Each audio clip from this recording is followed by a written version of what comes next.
you must ensure that you hire right, or before you start thinking of empowering your staff, you must ensure that you hire right. Now, some of the questions that you need to ask yourself is, before you hire, especially for small businesses, if you choose to hire, one of the things that you must know is to define where and when you need those hands. I mean, the talent. Sometimes we call them talent. So if you hear us saying talent on this program or during the show, it just means that we're trying to say that staff.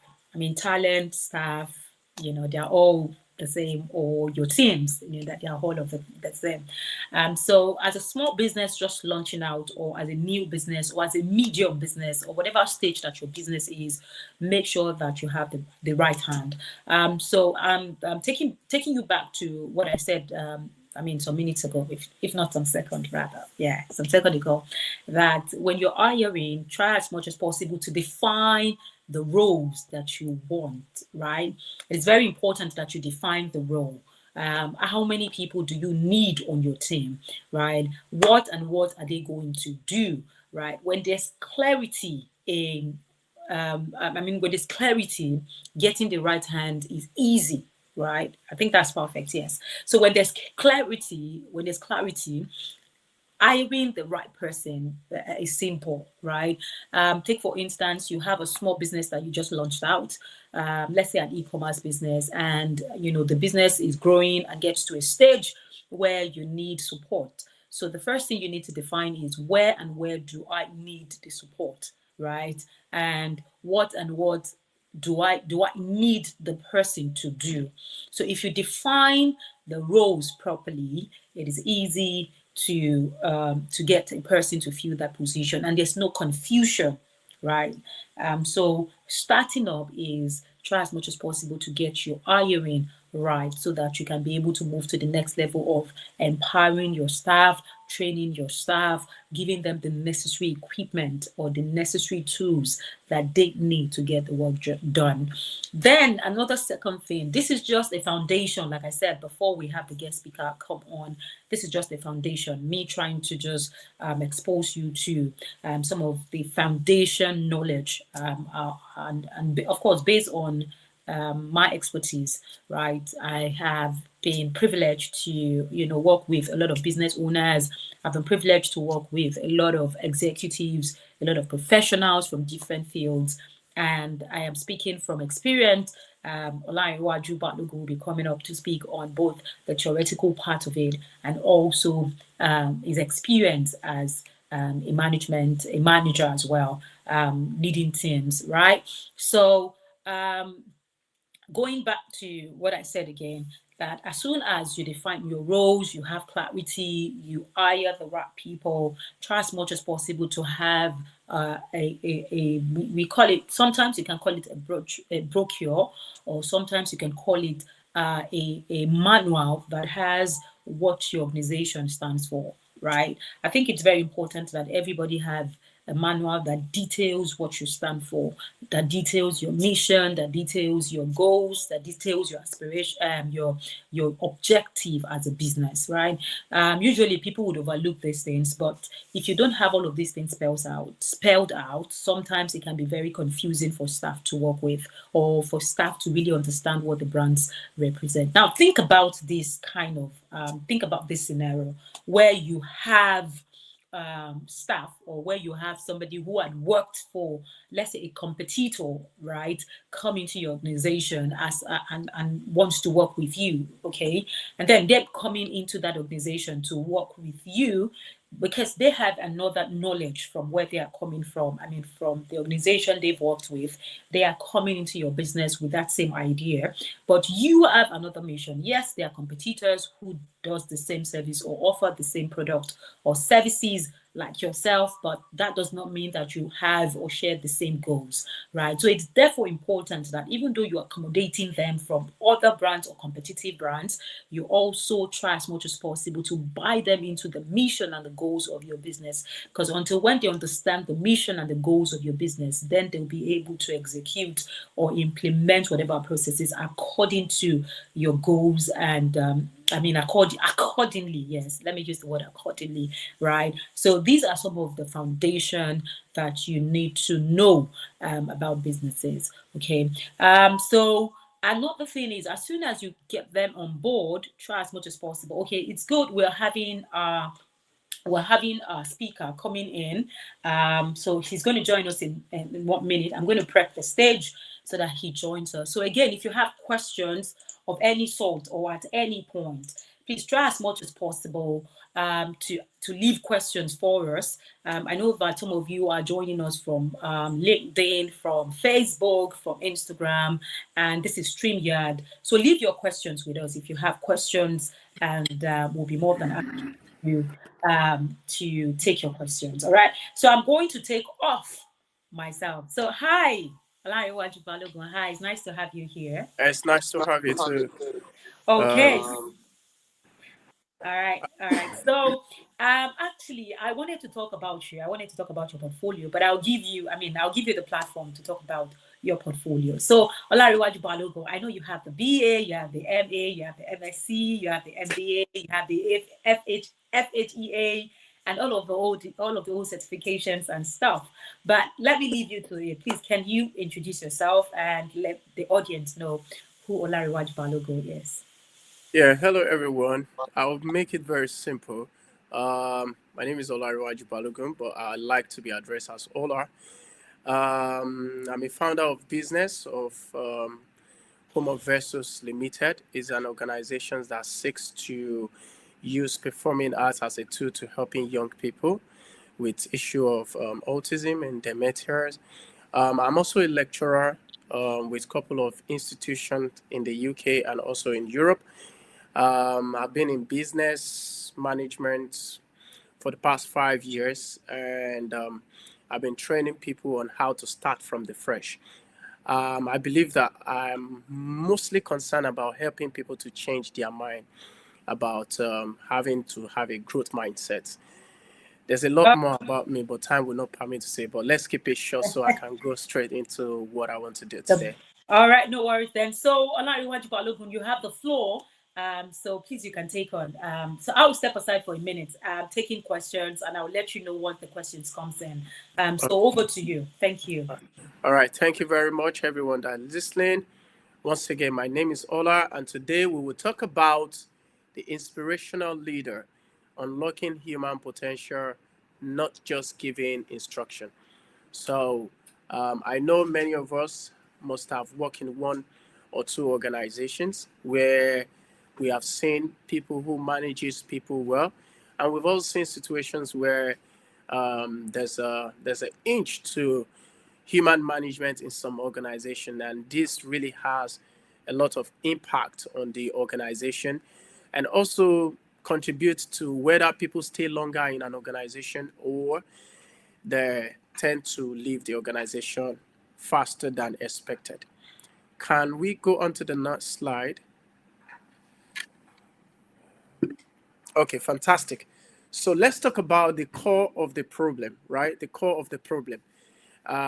It's all about instruction versus inspiration.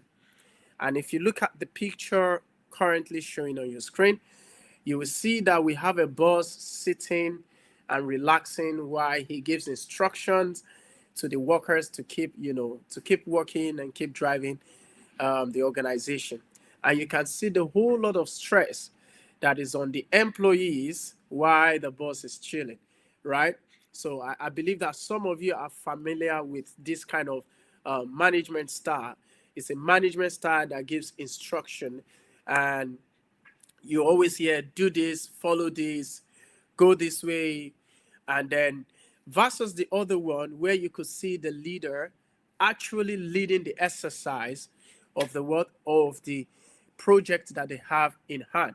And you could see that, having 3 people to pull the company forward is much more easier because they have a leader that leads the path to where they want them to go. So the leader is in the act of doing the work with them. So the difference is that we can see here is instruction versus inspiration. Why the boss gives directions and give instructions for people to do the leader actually shows how to do it. He leads it and take the bull by the horn, while other members of the organization follows by doing the same. Can we go on to the next slide? Okay, so why do we need inspiration? Why does inspirational leaders matter, right? Why can't we just have the instructional leader, the boss, so to say? Many people would say, well, it works in some organizations, it works in some situations and all of that. But the ripple effect of instruction, doesn't go well. The most difficult thing to do with, I promise you, is to manage human being. And for you to successfully manage human being, you will agree with me that people dislike to be ordered around. People would rather love to be inspired than have them taking, instruction. So then, according to Gulop, we're able to see, the impact of inspirational leader on organization. And when you look at it very well, you could see that it has increments in terms of productivity as 18% on organization. The second thing, it decreases in absenteeism. In other words, when you're an inspirational leader, right, people want to work with you. People want to always come to work.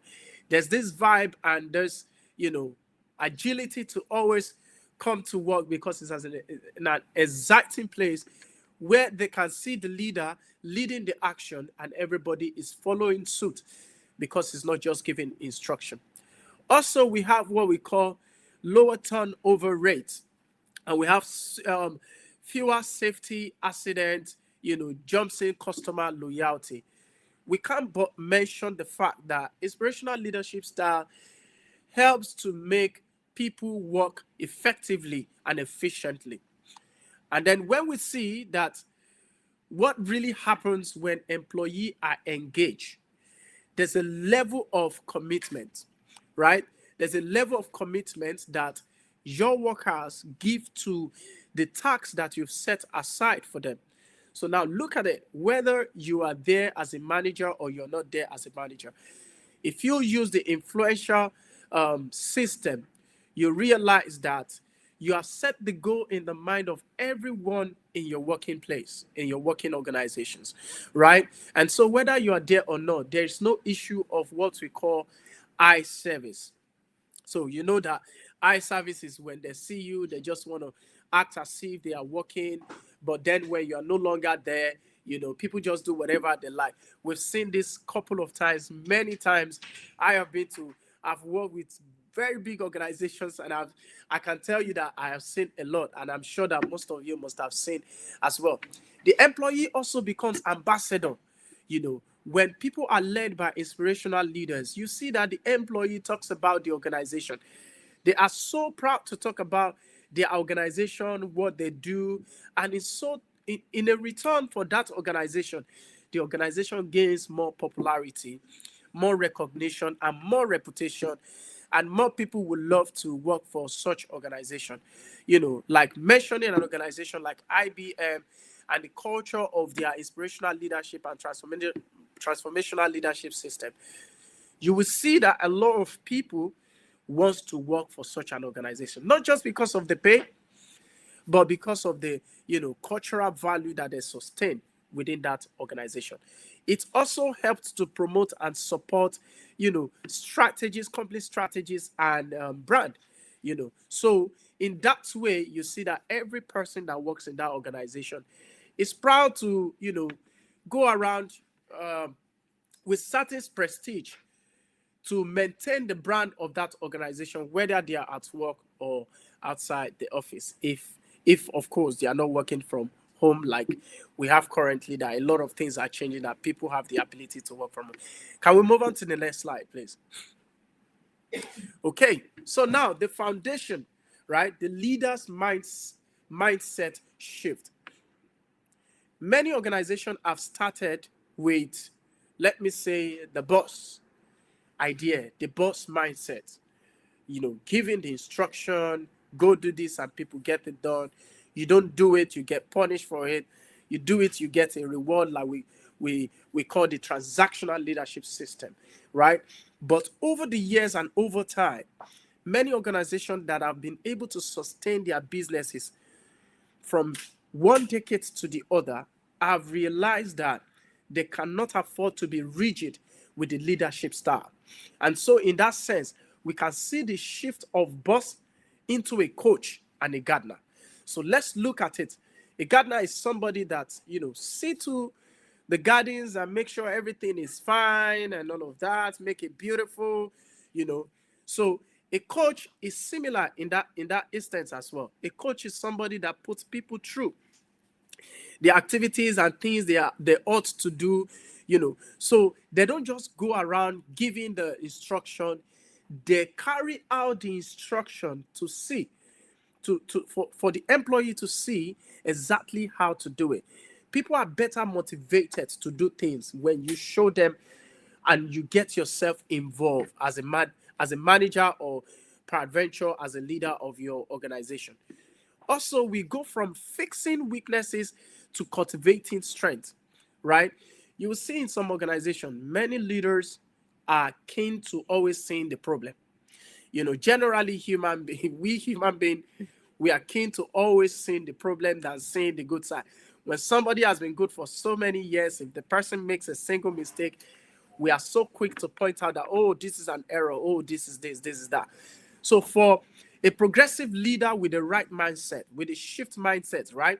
You shift from, focusing on the weakness and cultivating the strength. So in other words, you analyze every of your employee based on their strengths and weaknesses, right? You realize that some employees are good in this aspect, but they're not so good in the other aspect. That's where you are able to appoint roles according to the strength of your employee. And in return, you gradually begin to fix the weaknesses of those employees as well. Because through training, they begin to learn and improve day by day until they are better than the first day that they start the job. Also, from having all the answers to asking the right questions. Over the years that I have been teaching in several institutions, I've come to understand that not just the lecturer has a perfect knowledge of everything that we want to teach in class. The students that we teach have vast of experiences that we are alien to. And so you must give them an avenue, an avenue of inquisitiveness, to ask questions, and also to hear them bring their own opinion, to the class. And in that way, you can see that it's not all about knowing everything, but, having other people to share their experiences goes a long way to make the class interesting and lively. And the students are always happy as well when they are given that opportunity, to participate in also bringing collaboration and development to the class. Yes, can we move on to the next slide? Okay, so practically, let's look at the practical strategy. The first case study that I want us to see is connecting to work to asking the why, right? Strategy connects daily tasks to meaningful purpose. So you will look at many organizations, right? And you always ask why they do what they have to do. Why do organizations do what they have to do? Like basically every day you see a routine, you see a strategy, you see a particular way that leaders lead, leaders lead change, leader brings about transformational change, and all of that. It is embedded in the strategy and culture of that organization. And as a matter of fact, like I was discussing earlier with my student, we were talking about the impact of leadership on management style. And then we discovered that, leaders are the one that determine the type of managerial skills that exist within a company. So if we have an authoritative leader, we will definitely have authoritative manager as well. So the strategy is to connect the goal and the purpose of the organization to our everyday tasks through storytelling. Through storytelling. You'll be amazed how far this can go to inspire your employees. Also connecting to what? to the customer. It's more than just selling a product. Imagine your customer walks into your organization, a customer you've always known, to patronize you.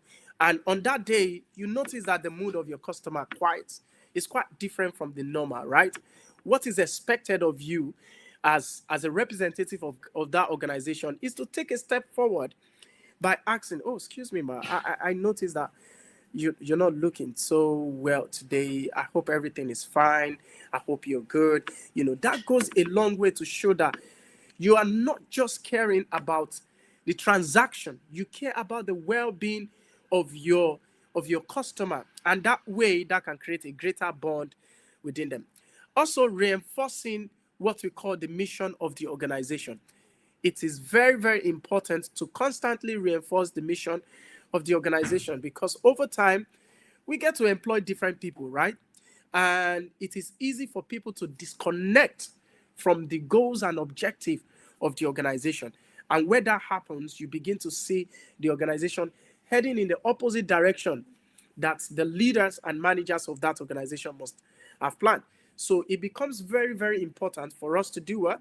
For us to connect the strategy, for us to reinforce the mission, the vision and mission of the organization on our everyday activities. Next slide, please. All right, so I would like us to watch this short video. Is an example of the SPACs and the Elon Musk, right? I want us to watch it. It's just about a few seconds.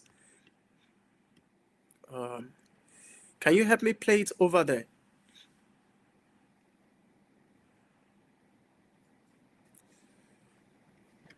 Okay. Can it play? Oh, it's going back. Is it playing? Okay, I think you muted yourself, so I may not be able to hear you. Okay, anyways, I'll go on if it doesn't play. So the idea of, bringing this video, I wanted us to see how Elon Musk was able to, launch its satellite and have it, in another dimension entirety, and have it, come back to its state and just clip on. You could see that the day when they were able to pull out the stunt, they have tried many times before, but you could see the joy in the heart of every employee, every member of that organization that was involved in that project. You could see that it was more of an influential leadership style than the boss, right? Because the boss will give instruction, but finally, we would see that, when the boss is there, people might tend to want to, do what they are supposed to do. But if the boss is not there, right, people do whatever they want to do. So the impact of an influential leader is the one that inspires people to do things. So whether or not people are there, people tend to kind of carry on those activities because they have an influential leader. Everyone builds the future of humanity. And when you could see so much has been achieved by Elon Musk through his company because of influential leadership style. Yeah, let's move on to the next slide. All right, so another strategy that we can see is to cultivate psychological safety. To create an environment where people feel safe to take risk, feel safe to, to suggest, feel safe to make points, feel safe to express their own opinion without being judged. So if you look at it very well, one thing that we must do as leaders and as manager is the ability to admit mistakes, right? Nobody is perfect. You must always have the idea, and you must always run with the mindset that none of us is perfect. Nobody is an island of knowledge. I will tell you, being a lecturer for over 5 years, right, I have learned more from my students than I have learned from books. You understand? So it's as a result of giving that kind of environment to make them to become free. Similarly, in the organizations that I've worked with, I've seen different faces of leaders that are inspirational and leaders that just like to boss around, right? And in that case scenario, we could see the impact of inspirational leaders go far and wide. So your being a leader means that you must be willing, to admit mistakes. When you are willing to admit mistakes, right, your other employees too are willing to come out and admit their mistake. It's about building a culture that you want other employees to replicate. Also, framework as learning. You have to create a framework that everyone has to work with, right? So we don't want to have a system where people can do whatever they want. There have to be a framework, a guidelines towards what we need to do, how we need to do it, and when we need to do it. And that will bring about growth and development within the organization. We also said respond to what? To curiosity. The truth is that the invention and the creation of everything that makes our life convenient today is as a result of what? Curiosity. People are always curious. People are always wondering, what if this, what if that, what if this, what if that. But if you do not give them an environment where they can actually have psychological safety, their curiosity will die down. Their curiosity will do what? It will die down. So imagine an authoritative environment, an environment that just do what we've asked you to do. Don't find another way to do it. Do it exactly the way we want you to do. Military kind of system. You see that there is less to what we call creativity in such, because the command is obey the last order. Whether you think it makes sense, whether you think it doesn't make sense, you just have to go ahead and respond to what command you've been given. You agree with me that most of us don't like that kind of system, do we? We don't like that kind of system. We want a system where people can be creative, where people can share opinion, where people can, bring their ideas, and ideas are built through curiosity. When people feel safe to express their idea, when people feel safe, to talk about their opinion and they are not judged, it goes a long way to create an environment where we have psychological safety. Yes, next slide, please. Okay, so another example I would like you to look at is Satya Nadella at the Microsoft. He was of the shift of knowing it all to learning it all. What a great idea, right? So that idea gives every person in that organization the enabling ground to feel as part of the organization. So when you know that you are part of that organization, right, it means the goals and the vision of that organization has been instilled in you. So whether or not you have somebody supervising what you're doing or not, you are always on the top of your game. You are always striving to do your best. Why? Because you see that organization as your organization, not just an organization that you are working for. So you could see that, Nadella was able to shift that orientation of knowing it all as the boss and to learning it all. He believes that every environment and every opportunity is for us to learn, all of us, no matter how knowledgeable we think we are, no matter how we think that we know better than those we stand before. It is important to create an environment where we all have the perspective of learning it all instead of knowing it all. And I promise you, many of us, especially those in the academics, if you meet a professor here, a professor is fantastic in his area of research and his area of study. It doesn't mean he knows everything, right? So it's important for us to create an environment where we say, learn it all, not know it all. And then what is the result? Empathy is unlocked, right? Empathy is unlocked. And then as a result of that, we have what we call innovation and growth. People comes up with, fantastic idea, fantastic opinion, because they feel that they belong to that organization and they feel that they have a contribution to move the organization forward. People are always, people leave the job and still go home to think about how well they can, prove themselves in that organization as a result of the kind of mindset that you set down for them. And that's how innovation comes, and then we have growth and development within the organization. Yes, next slide. All right, so practical state, empower with what? autonomy, and trust. Empower with autonomy and trust. The strategy is to give what and why. Trust them with how. Many years ago, when I saddle responsibility to people, and then they finish doing that thing, I have to go over it, and over it, and then I realized that I'm like doing the job all over again. So the perfectionist mindset could be a problem for any leader.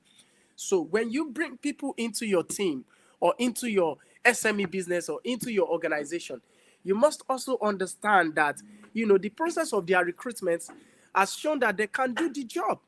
So allow them to do the job. Otherwise, as a leader, you will lose your health and you might possibly lose your life by trying to do everything yourself. So you must learn the act of what? Delegation. You must act the act of delegation. You must delegate, responsibility to people. And also, not just delegate, you must as well provide the necessary resources that will help those people to achieve whatever it is that you've been asked to achieve. And most importantly, you must learn the habit of celebrating initiative.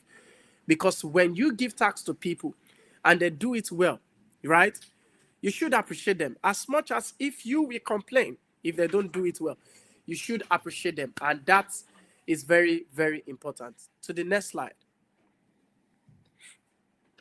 All right, so another example is what we have Netflix and read. I don't know how many of you have seen this, but you could see the philosophy of freedom and responsibility. Practice no formal vacation policy, act in Netflix best interest. So you must give your employee, people working with you, the freedom, freedom to own responsibility. One of the things that I discovered over the years is if you want to make an irresponsible person become responsible, give them responsibility, make them important. If you find one of your employees that always come late to work, right? Give him the keys to open the office. Give that person the keys to open the office, right? Let him be the first to come and open the office. And when you are entrusting him with that, tell him that you have seen that he has the capacity to be able to do that successfully. Yes, to the next slide. So, practical strategy 4 is to be a coach, not a critic. Right? Be a coach, not a critic. A critic can lead into condemnation. Like, it's easy to say, no, you didn't do this job well. I'm so disappointed. I expected better and all of that. But as a leader and as a manager, you must learn to be a coach and not what? Not a critic. So how do you be a coach? You develop the act of asking questions. Ask questions about what your employees are doing, what your staffs are doing. Learn to ask questions, right? So that you see the perspective that they are working from and why they have made the decision that they have made over time, right? Just a minute.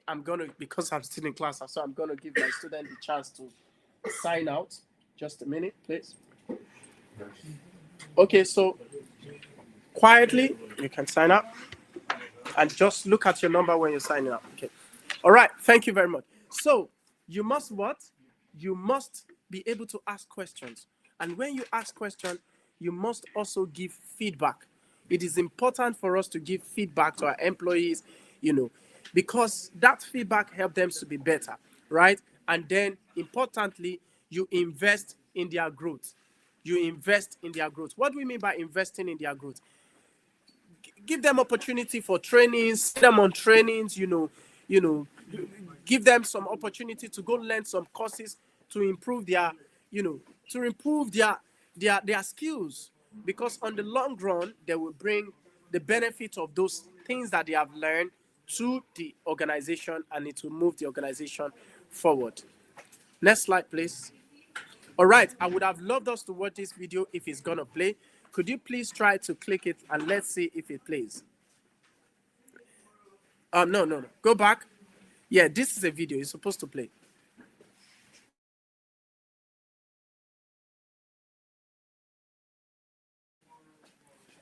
All right, so go back to it. I'm going to explain the video. Obviously, it didn't play. Go back. Yes. So this video was about the coach, right? The coach came to the field and he talked about, you know, he was always frontal. He was always like, what you didn't do right, this guy is messing up. And the guy with the cup, right? He's is somebody with another idea entirely. He believes that when people do something wrong, don't focus on the wrong thing they have done, but focus on how to improve them, right? Focus on how to improve them. When you focus on how to improve them, you are able to deal with them better than just focusing on the negative things around. So the first thing, the man with the cup was, he waved at the guy that was serving drinks to the player, and when the guy brought the drinks, he drank it and said, "Oh, this is nice. This is fantastic," even if it wasn't. Yeah, he said, "Wow, if you continue like this and you continue to improve, you might own a company of drink yourself, you know." And the guy was there, he was smiling, and you know, that thought went straight into his head, and he's already thinking about how he can improve. When he told the coach about what he feels about the drink, the coach was like, "What's the big deal? It's just the drink we drink every day." Yeah, there's no big deal about it. There's nothing special about it. But there's a way to get people to be inspired to do better when you don't just condemn or point fingers on the things that they are doing wrongly. Next slide, please. Okay, so your action plan is to start small, right? You should start small. As a manager, if you want to instill the idea of inspiration into your employee, start on a low level, start on the small scale level. So the first week, share why and admit a mistake, right? Just try. In your organization, as a manager, as a leader, you know, share the reason why you have asked people to do things, and if there is a mistake from anyone, including yourself, please be able to admit. You begin to see that people will be free, you know, to also admit whatever it is that they have done wrong. And on the month, delegate with autonomy. When you give responsibility to people, give them the chance to do it. Believe in them, right? Give them the idea that you trust them, that they can produce the best. I have seen this work with many students, and I can tell you that I have seen a lot of improvement, right? Give them the autonomy to do what they have done. And when they do it, appreciate the good side of what they have done and show them how they can improve in their lapses. And then quarterly, audit psychological safety.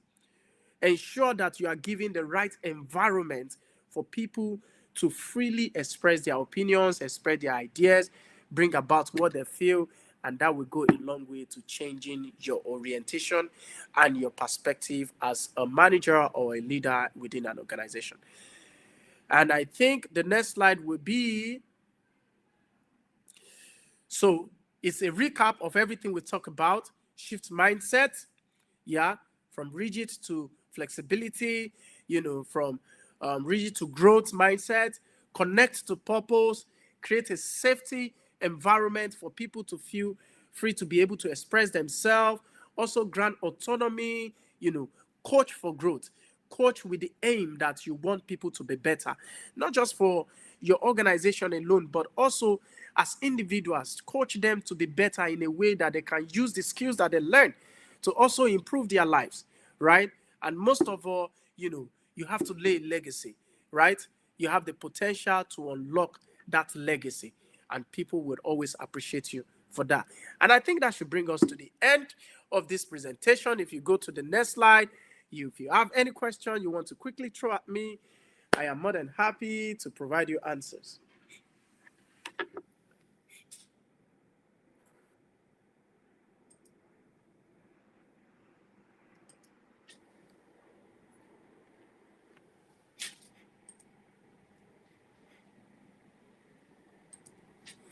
I can't hear you. I think your mic is muted.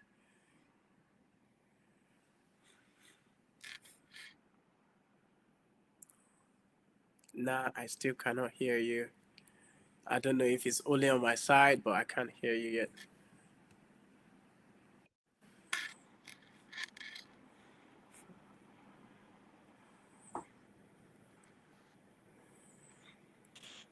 Okay, so can you hear me? You should be able Yes. to now. Yes, All I can right, hear thank you so much for that wonderful presentation. you. That was eye-opening, and of course, I'm sure that people who have joined on all of the platforms have been able to learn a lot of things.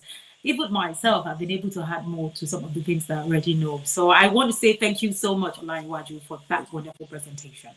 All right, so but we have a few questions for you before you leave. So I'm going to pop up some questions real quick. I'm going to pop Okay. one on the. I know you can see. I don't know if you can see my screen.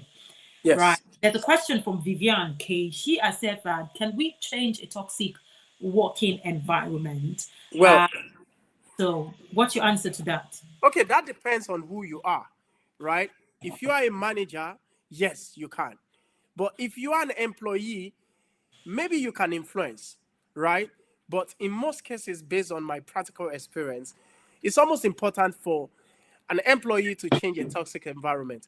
So I usually tell people when you are in a toxic environment, get out as soon as possible. You see, the mindset of people, the mindset you're giving in a toxic environment is that you can't do better anywhere else. They give you a mindset that if you leave this organization, your life is going to be a mess. This is going to happen. This is going to happen. If you really know that you have the right skills and you know that this environment is not helping you, and you don't want to get sick of thinking of going to work every day, leave the environment. Otherwise, you become something else. But if you are a manager, fantastic. You have all it takes to change a toxic environment because you have the enormous power to influence what you want to happen. So all you need to do is to show a leadership example of exactly what you want to be practiced. And don't be afraid to mete out punishment on those that wants to, bring about that kind of toxic environment. You don't encourage it. You show leadership by example, and I'm sure other people will be happy to follow. I hope that answers your question. Yes, I mean, you've been able to answer that question. Then we have one more question as well. I think we have three more. Oh, we have two more. Okay. So this is from Kendall. I don't know if it's E or R. The question is, I'm starting a new business. How do I know people who can do the job? I was here when the person said you must hire right. How do I know if you have the right people? Okay, I think I was the first speaker because I was trying to talk on the foundation of getting your Okay. team right, Same. Right. hiring the right people. But I want you to answer that. How do they know Okay. the people you can hire? Okay. So, first of all, you must realize that aside from the position that we occupy in organization, or whether we're the founder or we're the manager or with the employee, first of all, we are all human beings, right? And your instincts are always right. Sometimes when you meet people, it doesn't take forever for you to get to know the kind of persons they are. I'll share a short story with you, right? So I was invited for an interview many years ago in my back home in my home country. And then we were kept in the reception for 8 hours, 8 good hours. Out of 40 people that were there, it was just myself and one other person that kept sitting at the reception and waiting. Everybody left angrily. And at the end of the 8 hour, they came to us and just say, congratulations. What? What do you mean congratulations? Say, well, we just wanted to see, because the position we are employing you for, we need somebody who is very patient and empathetic. You understand? And I mean, I was also upset. I was like, why would you keep us here for this long without doing anything? I mean, we have things to do. Why we just come here to waste our time? I always like to see to the end of things. So, that act of patience, actually got me the job. So there are several skills. There are several ways you can use, to employ your staff. You have to develop the means that you think can help you to quickly locate the kind of people and the kind of mindset that they have. Above all, I think the most important thing in anyone is the mindset of willingness to learn. When somebody have the mindset of willingness to learn, there is so much you can achieve with such an employee, right? The willingness to learn. So you will see, and you can use different strategies to bring out situations that will help them, that will help you to see the reflection of that in their character and attitude. And ask them practical questions. during the interviews, yeah, people are usually prepared. I will tell you one of the jobs that I've gotten. I never had experience for it. I studied for it for about 2 weeks. I got to know everything about the company, blah, blah, blah, and everything. I went into the interview. It was 3-stage interview. I did fantastically well and I got employed without any single experience. But what I can tell you is that if they have asked me question that goes further than just knowing, the practical aspect of how the company function, they may have discovered that I'm not sure this guy has an experience, right? Although I did learn on the job, but I could tell you that, practical questions goes a long way. You have to ask people as much as possible practical questions because they're already prepared for that interview. And so everything they need to know about the organization and the skills that they need to be able to function, they must have prepared for it. So ask practical questions and then you'll be able to bring out the best and see the right candidates to employ. I hope that answers your question.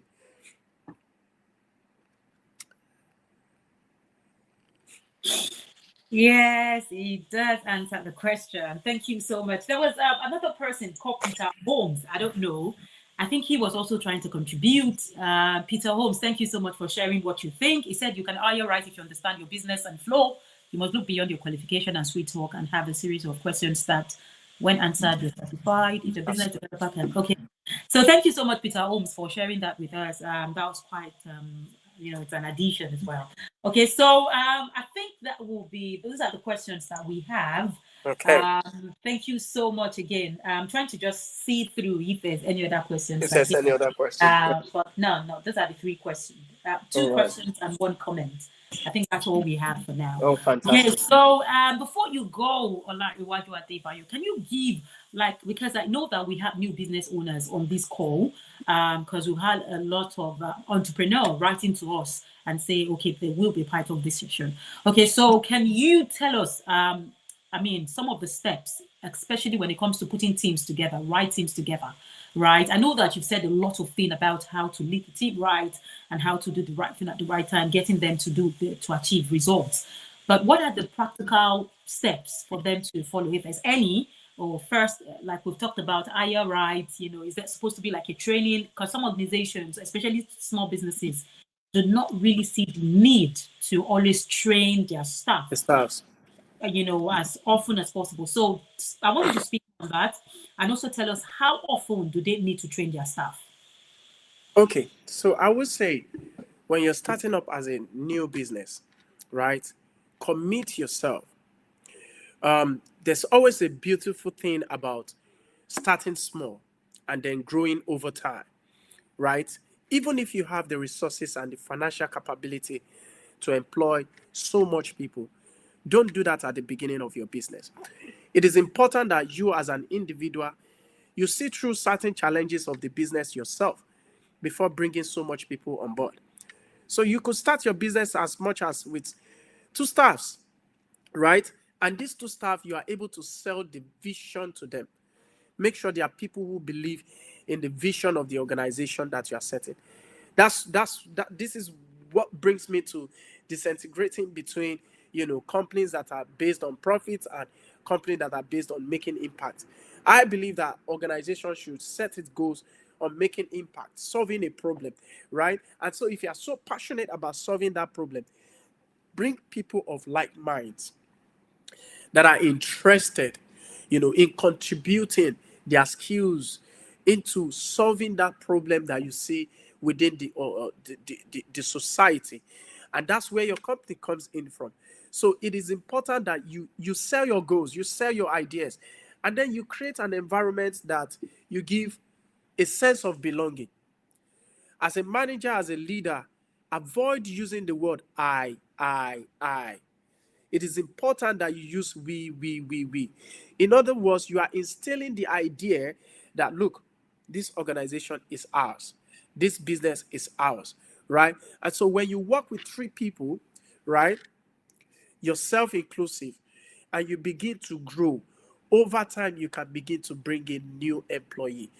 Those who have worked with you already know your style, already know what the business entails, and they are able to give training to the new staffs.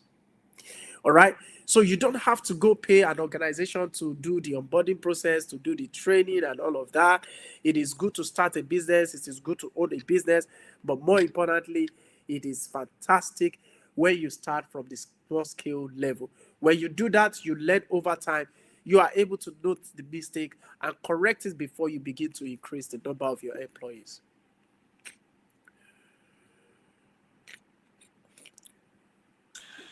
All right, thank you so much. I think we've spent about an hour, 10 minutes on this, the session. Thank you so much, Olanrewaju, for Balogun, for, honoring our call.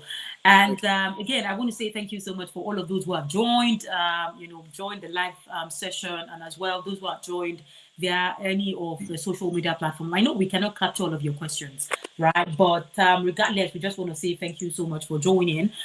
We look forward to doing more great things with Olanrewaju Adebayo. Mind you, we'll have a January program coming on, which is going to be in coming soon. I mean, if you check our events page, I'm projecting it right now. If you check the event page, we have other events coming in pretty soon. So you all can register. We have one coming in 13th of November. We have another one coming in January 26th. And then there's another physical one coming where Olanrewaju will be coming. I'm speaking ahead. It's going to be a physical gathering in London, and he's going to be there in person. I know he's going to be there in person, right? So I think that will be all for now. Thank you so much again for joining, and this is where we would close today's session, and hope to see you guys in November for another interesting live session like this with very, another wonderful topic. Thank you, and bye, everyone. Bye. Thank you, everyone. Bye. Bye. Bye.